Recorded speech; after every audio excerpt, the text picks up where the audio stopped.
Kaakibat ng pag-asenso ay ang matalinong pagpili ng mga investments.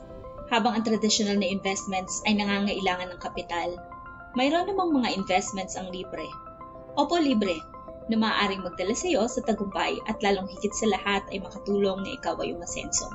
Ngayon ay pag-usapan natin ang 6 na investments na hindi mo kailangang maglabas ng kapital na pera. Libre na sigurado ako makakatulong sa iyo para umasenso. At bago ka pa nga mabagot ano-ano ang mga ito, disclaimer lamang po.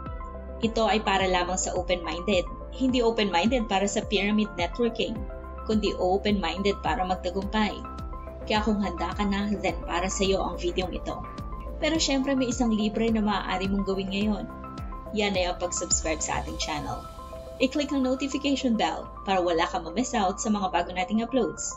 Comment, like, at share para makatulong ka sa ating algorithm na mas marami pa tayong mabot. Now, kung handa ka na umasenso, kumuha ng ballpen at papel at isulat ang mga gusto mong investments. Number 1, edukasyon.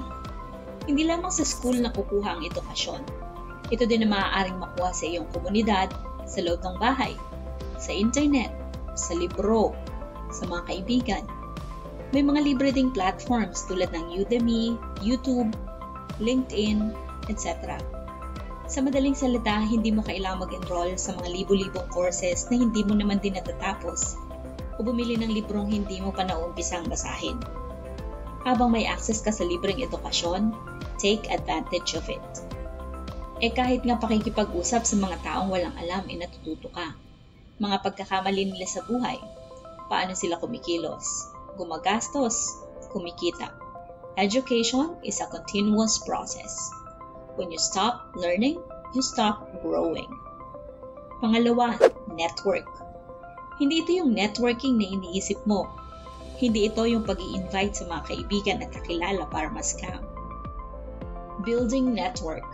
Ang ibig sabihin ay pagbuo ng connection. Halimbawa, sa simpleng pagtulong sa kapitbahay, maaari itong magbigay sa iyo ng network dahil iba-iba tayo na nakakasalubong araw-araw. Who knows? Yung kapitbahay mo pala makatulong sa iyo para makapasok sa isang kumpanya o magkaroon ng maayos na client. Kahit sa internet, ang pakikipag-connect sa mga taong may kapareho mong mindset ay may malaking ambag sa iyong pag-asenso. Pangatlo, oras. Ano ang meron ka ngayon na wala na sa mga matatanda? Na kahit gustuhin man nilang magtrabaho pa o mag-build pa ng kanilang yaman, wala na sila nito. Oras. I-invest mo ang oras mo sa mga magpapalago sa iyo at hindi sa sisira sa pangarap mo. Ang 2 oras na pakikipag-umpukan kasama ng mga chismosa ay katumbas ng 2 oras na pag-aaral sa isang libreng course. O marahil ang 3 oras na paglalaro ng computer game ay katumbas ng 3 oras sa freelancing business, kung saan ay may katumbas na halaga. Lagi mong tandaan na ang oras kapag nasayang ay hindi mo na ito maaari pang mapakinabangan. Time is money. Time is gold. Time is fleeting. At marami pang iba ang katumbas ng oras. Kaya siguraduhin nagagamit mo o ini-invest mo ang iyong oras sa mga bagay na magpapalago sa iyo. Libre ang oras, pero hindi libre ang mga bagay na katumbas nito. Pang-4, kalusugan. Isa ding libreng investment na maaari mo paglaanan ng pansin ay ang kalusugan mo. Mapapisikal o mental man yan. Regular na pag-i-exercise. Balancing pagkain na magbibigay sa iyo ng energy at malinaw na pag-iisip. Huwag i-underestimate ang kayang gawin ng malusog na isip at katawan dahil isa ito sa ating puhunan sa pakikibaka sa hamon ng buhay. Alam mo bang ang isang bedridden ay nananalangin na sana'y sila'y makabangon pa at magawa pa nila mga gusto nila sa buhay? Nagsisisi kung bakit hindi nila inalagaan ang katawan nung may pagkakataon pa. Kaya ikaw na malakas ngayon, ikaw na capable pa. Alagaan ang kalusugan para sa mas malinaw na hinaharap. Hindi mo gugustuhin ang pinaghihirapan mo ngayon ay tamasain lamang ng iba dahil hindi na kaya ng kalusugan mo. Pang-5, kalinangan o skills.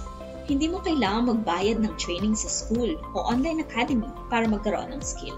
Alam mo bang ang tao ay capable na matuto mula sa environment, mga nakikita, nararanasan, at maging kahit imahinasyon mo lamang.